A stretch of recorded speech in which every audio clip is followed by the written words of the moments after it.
সংগ্রামের শহীদ সম্ভ্রমহারা মাহমুদ এবং জুলাই এবং আগস্টের আন্দোলনে যারা শহীদ হয়েছেন এবং যাদের অঙ্গহানি রয়েছে 30,000-এর বেশি যারা চিকিৎসাধীন আছেন, যারা দৃষ্টিহীন রয়েছেন, তাদের প্রতি আমার সম্মান ও শ্রদ্ধা জানাচ্ছি। সন্দীপ ডেভেলপমেন্ট ফোরামকে আমাকে এই অনুষ্ঠানে আমন্ত্রণ জানানোর জন্য আমি তাদের ধন্যবাদ জানাচ্ছি। আসলে আমার সামনে যারা বসে আছেন কিংবা এই মঞ্চে যারা উদ্দিষ্ট আছেন, তাদের অর্জন আমার থেকে অনেক বেশি। সম্ভবত পদাধিকার বলে আমাকে এই সংগঠনের জন্য নির্বাচন করা হয়েছে। আমি যেমন আমার সঙ্গে যে সংগঠিত হচ্ছে গর্বের রাশাদ, আমি মনে করি তার অর্জন আমার থেকে অনেক বেশি।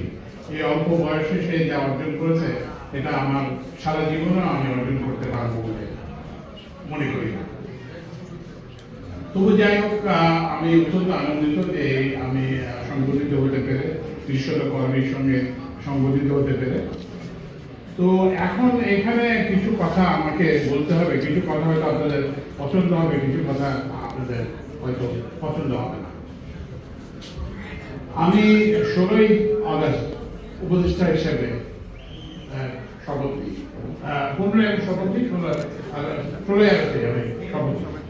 আমি তার পরদিনই আমাদের যে নৌপরিবহন সচিবকে ডেকে পাঠাই।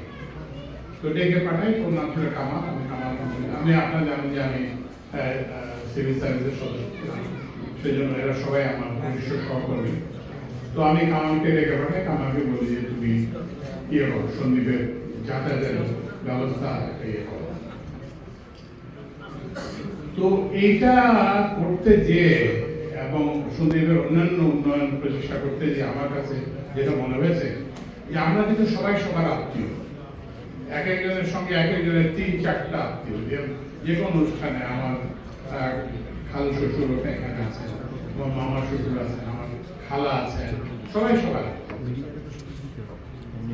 কিন্তু আমার মনে হয় যে সন্দীপের মতো এত বিভেদ কারোর মধ্যে নেই। ব্যক্তিগতভাবে আত্মীয় হলেও কিন্তু বিভেদের দিক থেকে আমার মনে হয় সবচেয়ে শীর্ষে। এই যে কাজগুলো আমরা শুরু করার চেষ্টা করেছি, এগুলোতে পদে পদে বাধা, প্রত্যেকটা পদে বাধা। যেমন আপনারা জানেন যে একটা ঘাটে একটা কাহিনী স্বার্থ ছিল 16-20 বছর ধরে, তারা মানুষকে নির্যাতন করছিল। তা আমি প্রথমে এটাকে যেটা বলি, আমি কিন্তু প্রথমে সার্ভিসের কথা বলিনি। আমি বলছি যে কুমিরা কামালকে বললাম, তুমি কুমিরা ঘাটটাকে উন্মুক্ত করে দাও, যে কেউ যাতে এখানে ইয়ে করতে পারে, সার্ভিস দিতে পারে, স্পিড বোট চালাতে পারে, নৌকা চালাতে পারে, যা কিছু ইচ্ছা চালাতে পারে। তো প্রথম ঘাট উন্মুক্ত করে দেওয়া হলো। তারপরে হচ্ছে যে ওই ভাড়ার ব্যাপারে, আমি তো ফেসবুকে আছি, আপনারা অনেকেই আমার ফেসবুক ফ্রেন্ড। তো ওখানে যেখানে ভাড়ার ব্যাপারে একটা আপত্তি আছে, তারপরে কামালকে বললাম যে ঠিক আছে, এটা ভালো কাজ করতো, তুমি ঘাট উন্মুক্ত করে দিত, এখন তুমি ভাড়াটা নির্ধারণ করে দাও। তারপরে সে ওই ভাড়াটাও নির্ধারণ করে দেয়। তো এখন এগুলো তো একটা সাময়িক সমাধান। আমি নিজে খুব ব্যথিত হই যখন দেখি যে মা বোনদেরকে পানিতে নামিয়ে দেওয়া হয় এবং ওই যে মাথার উপরে বোঝা নিয়ে ইয়ে করতে হয়। তো এই জন্যই আমি বলি, এরপরে এর মধ্যে আবার সত্যি বদলি হয়ে যায়। তারপরে একজন দায়িত্ব ছিল দেলোয়ারা। তো দেলোয়ারাকে আমি বলি যে তুমি ওখানে একটা ফেরির ব্যবস্থা, আমি নৌপরিবহন উপদেষ্টাকে বললাম, ব্রিগেডের শাখাকে বললাম যে ওখানে একটা ফেরির ব্যবস্থা করা। এই যে ব্যবস্থা করার কথা বললাম, ফেসবুকে অনেক লেখালেখি, এগুলো কতগুলো মানুষ বেড়ানোর জন্য এই ব্যবস্থা করতে হবে। এটা করতে হবে না, ইয়ে করতে হবে, কি বলে, নোয়াখালী কোম্পানিগঞ্জের সড়ক করতে হবে, ব্রিজ করতে হবে। একটা ট্রান্সপোর্টেশন ইনফ্রাস্ট্রাকচার একটা ল্যাডার আছে, আপনি একটা সিঁড়ি থেকে একটা সিঁড়িতে যান, আপনি ভোলাতে ফেরি সার্ভিস কত দিন, তো ভোলাতে ব্রিজ হয়েছে। তো এখন একটা জিনিস মনে রাখতে হবে, ব্রিজ কিংবা রাস্তা হওয়ার জন্য একটা জাস্টিফিকেশন থাকতে হবে। আপনি চিত্রকূটের থেকে সন্দ্বীপ যাবেন, আপনার নামের সঙ্গে দেখা করতে যাবেন, এই জন্য একটা রাস্তা হতে পারে না। 10-20 হাজার কোটি টাকা দিয়ে একটা সেতু হতে পারে না। বাস্তবতাটাকে আপনাদেরকে বুঝতে হবে। সেতু একদিন হবে, কিন্তু সেই সময়টা আপনাকে জানতে হবে। রাস্তা সড়ক একদিন হবে, কিন্তু সেই সময়টা জানতে হবে। কি হতে হবে সেটা আমার জন্য প্রথমে সন্দ্বীপে একটা ইকোনমিক অ্যাক্টিভিটি। আপনি বলেন সন্দ্বীপে কি ইকোনমিক অ্যাক্টিভিটি আছে, কতগুলো দোকানপাট ছাড়া কি কর্মকাণ্ড আছে বলেন। ভোলাতে তো গ্যাস আছে, ভোলাতে তো বিনিয়োগের একটা অর্থনৈতিক কারণ আছে, ভোলাতে গ্যাস পাওয়া গেছে। আমরা চেষ্টা করছি ভোলা তো সন্দ্বীপও গ্যাস অনুসন্ধান, তেল গ্যাস অনুসন্ধান করা যায়। তো ওই জন্য এইগুলো কিন্তু খুব মানে আমি একটা লক্ষ্য, আমি তো রাজনীতি করবো করি না, কখনো করি না, করবো না।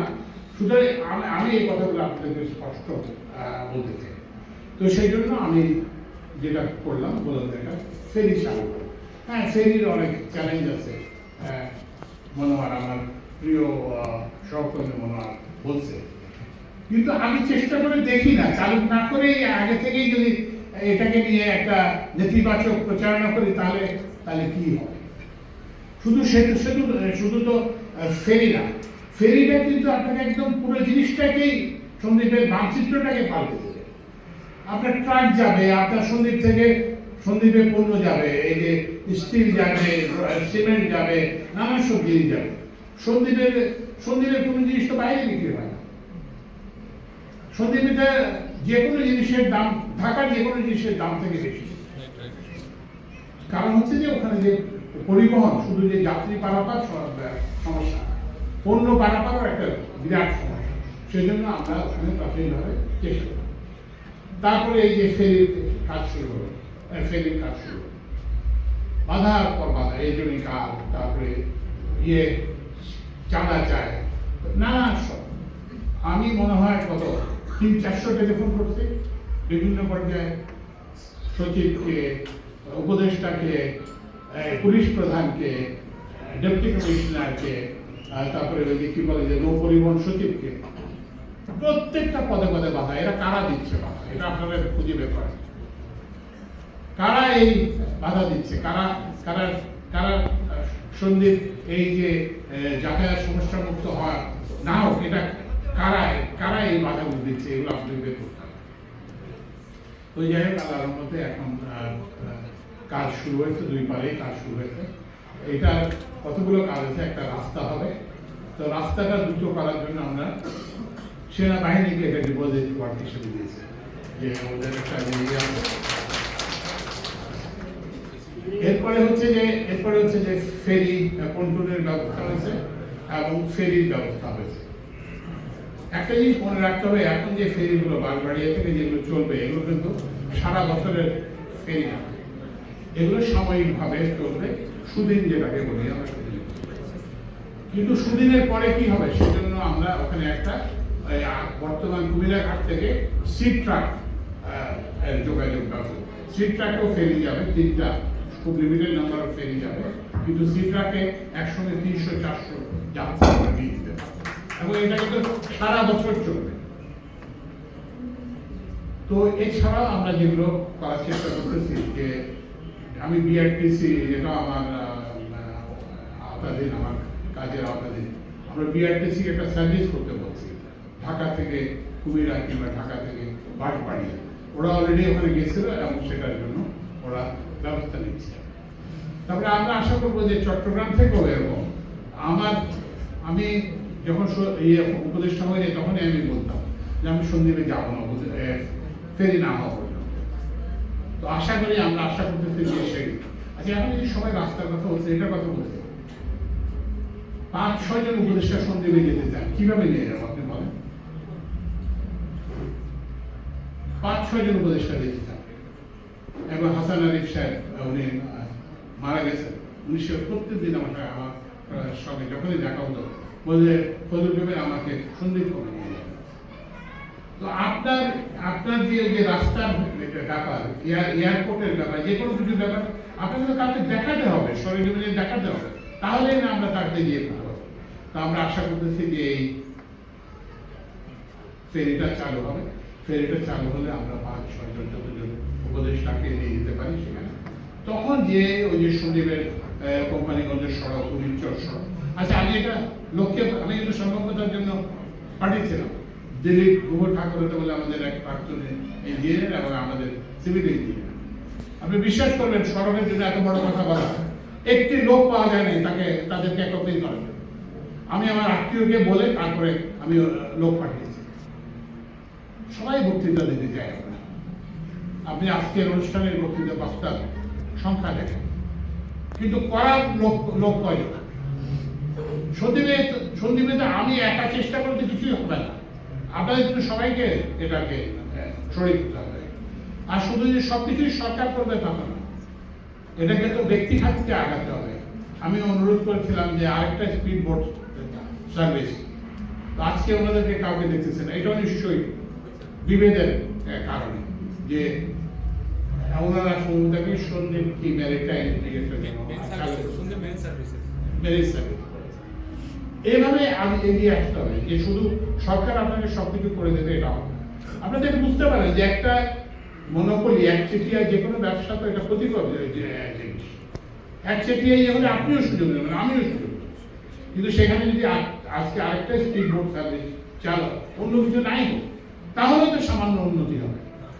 ভোলাতে কয়টা স্পিড বোট সার্ভিস আছে বলেন? ভোলাতে কয়টা ফেরি সার্ভিস আছে? এবং এগুলো কেন হয়েছে? এগুলো হচ্ছে সবাই ব্যক্তিগত উদ্যোগের কারণে। তো আমার একটা স্বপ্ন হচ্ছে যে আমি একটা বাসে চড়ে সন্দ্বীপ যাব, লেখা থাকবে ঢাকা সন্দ্বীপ অথবা চট্টগ্রাম সন্দ্বীপ। তো আমরা সেজন্য উদ্যোগ নিয়েছি। এছাড়াও কিন্তু আমরা, আপনারা হয়তো জানেন কিনা, যে বিদ্যুৎ বিভাগের কাছ থেকে নির্দেশ দেওয়া হয়েছে আগে পোলের এটা সেটা বলে মানুষ ঠিক করে যথাসম্ভব আমাদের একটা দুর্নীতি ক্লিষ্ট সমাজ এর মধ্যেও আপনার হচ্ছে যে দুর্নীতি হয় যখন সাপ্লাই থাকে না। তা আমরা হচ্ছে এটা চেষ্টা করছি দুর্নীতিকে সরাসরি না করে আমরা বলছি পোল আগে পাঠাও।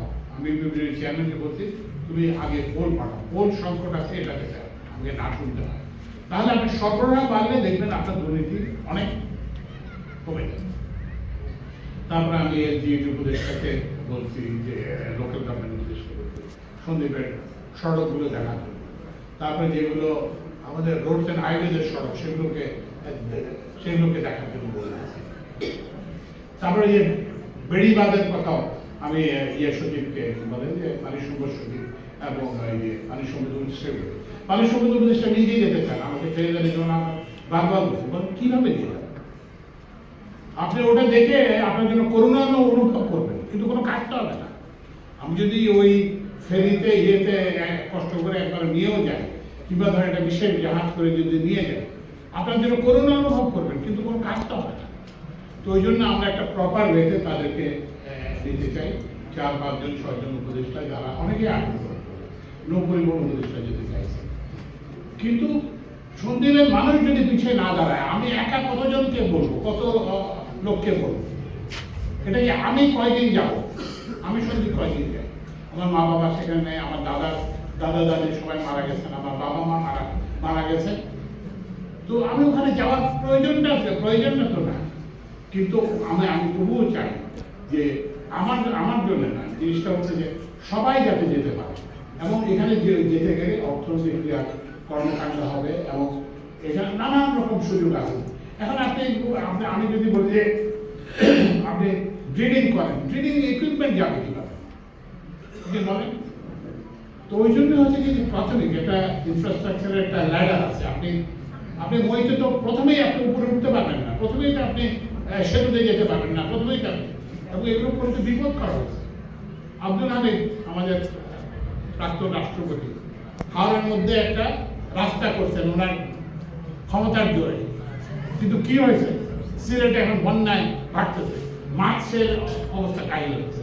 তো সুতরাং আমাদেরকে একটু ধৈর্য ধরতে হবে যে আগে ফেরিটা হোক, যাতায়াতটা নিরাপদ হোক, মানুষ যাতে পানিতে নামায়, ডাঙ্গা থেকে ডাঙ্গায় যাতে, আমাদের জন্য আমার অ্যাম্বিশনটা খুব ছোট, যে ডাঙ্গা থেকে ডাঙ্গায়, মানে উপকূল, মানে শুকনা জায়গা থেকে শুকনা জায়গায় যাতে মানুষ নামতে পারে। এইটুকু যদি আমরা অর্জন করতে পারি, তাহলে দেখবেন যে বাকি অর্জনগুলো অটোমেটিক্যালি আসবে। তো ওই জন্য আমি দীর্ঘায়িত, আমি অনেক অপ্রীতিকর কথা আবার বলছি, সেই জন্য আপনাদের কাছে আমি ক্ষমা চাই।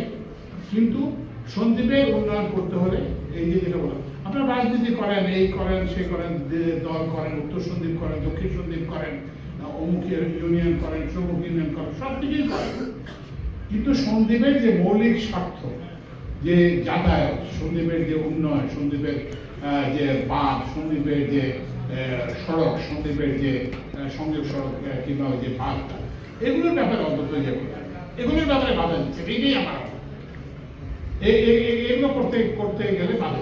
বললাম আমি একটি লোক পাই নাই যে আমার টিফিন নিয়ে আসে, এবং ওই যে আমাদের যে উপদেষ্টা, ওই যে কি বলেন, আপনার যেটা কথা বললেন যে কোম্পানিগঞ্জ একজন আমাকে বলছেন আমি যে আপনি যান, পরে উনি তাকে যোগাযোগ করে পাই। তারপরে আমি আমার মামাতো ভাই সোহেলকে বলে তাকে দিয়ে আমি লোক পাঠাচ্ছি। তো আপনারা একজন লোকও দাঁড়াবেন না রাস্তার জন্য, রাস্তা অটোমেটিক হয়ে যাবে। আপনারা একজন লোকও দাঁড়াবেন না, ব্রিজ অটোমেটিক হয়ে যাবে। তো ওই জন্য আমাদের কিন্তু এখন একটা সোল সার্চিং সময় আসছে। আমরা অবহেলা রয়েছি আমাদের নিজেদের কারণে, এবং এই অবহেলার অবসান ঘটাতে হলে আমাদেরকে নিজেদেরকেই এই অবসান এই জন্য চেষ্টা করতে হবে। তো আমি সবাইকে আন্তরিক ধন্যবাদ জানাচ্ছি আমাকে সম্বোধিত করার জন্য, এবং আমি এই প্রতিশ্রুতি দিতে চাই আমার সাধ্যের মধ্যে যতটুকু আছে এরকম সবাই আমার সাথে এসে ফটো তুলতে চায়। ফটো তোলার কি আছে আমার সাথে, এটার ব্যাপারে সবার খুব আগ্রহ। কিন্তু আমি যদি বলি ওখানে যাই একটু ইয়েটা করেন, ঘাটে একটু ইয়ে করেন, কিংবা ওখানে একটু ইয়ে করেন, তখন তাদের পাওয়া যায় না। কিন্তু ফটো তোলার জন্য সবাই আমাকে আনন্দ না, আমি কারোর সাথে ফটো তুলতে চাচ্ছি। আপনি ওখানে কাজ করেন, আমি ওখানে যাবো, ওখানে যেয়ে দেখেন, ওখানে আপনার সাথে ফটো তুলব। কিন্তু আমি আমার অফিসে এসে আমি কাউকে শুনে অনেকেই আমাকে বলছে, এবং অনেকেই খুব অসন্তুষ্ট যে আমি খুব ব্ল্যাঙ্ক লোক। তো ওই জন্য আমি বলছেন আমার সাথে আপনার ফটো তোলার দরকার নেই। আপনি ওই যেসব কাজগুলো শুরু হয়েছে সেগুলো হচ্ছে কিনা, ঠিক মতো হচ্ছে কিনা, অসুবিধা হচ্ছে কিনা, এগুলো আমাকে জানান। এগুলো জানালে আমি খুশি হব। আবার সবাইকে সন্দ্বীপ ডেভেলপমেন্ট ফোরামকে আন্তরিক ধন্যবাদ।